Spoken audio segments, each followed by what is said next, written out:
Hello. जय हिंद। क्या हालचाल। उम्मीद करता हूँ कि आप सब बढ़िया होंगे और घर पे अच्छी तरह से पढ़ाई कर रहे होंगे। तो आइए इस वीडियो में हम पढ़ेंगे रक्त, इंग्लिश में जिसको ब्लड बोलेंगे।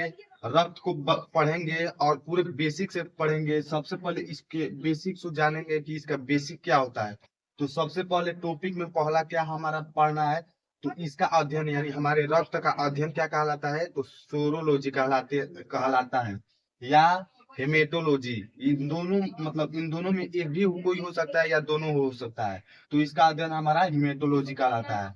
अब दूसरा कीवर्ड क्या है, यह एक प्राकृतिक कोलाइड है। प्राकृतिक कोलाइड के मतलब जैसे कोई भी चीज ले लीजिए, अगर हम दूध को किसी भी चीज मतलब किसी भी कपड़े से छानते हैं तो उसका अगला सिरा जो होता है वो ऊपर तरह मतलब ऊपर जो जिसको सारी बोलते हैं वो ऊपर आ जाता है।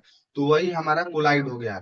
तो दूसरा क्या हो गया, यह एक प्राकृतिक कोलाइड है। अब तीसरे कीवर्ड में क्या है, इसका रक्त मतलब इसका पीएच मान 7.4 होता है। पीएच मान मतलब क्या होता है, अगर 7 से मतलब 7 से ज्यादा होता है तो वो हमारा क्षारीय में चला जाता है, और 7 पे रहता है तो अपचाई हो जाता है यानी उदासीन हो जाता है, और 7 से नीचे रहता है तो हमारा अम्लीय अवस्था में होता है। तो इसका मतलब पीएच मान 7.4 होता है यानी क्षारीय रूप में होता है। अब अगला देखिए, अगला कीवर्ड में हमारा दिया है कि मेल के अंदर मतलब मेल में रक्त की संख्या कितनी होती है। तो हमारे मेल यानी पुरुष में रक्त की संख्या हमारा कितना होता है, तो 5.5 लीटर होता है। और जबकि फीमेल में रक्त की संख्या 5 लीटर होता है, यानी मेल में आधा लीटर ज्यादा होता है फीमेल की तुलना में।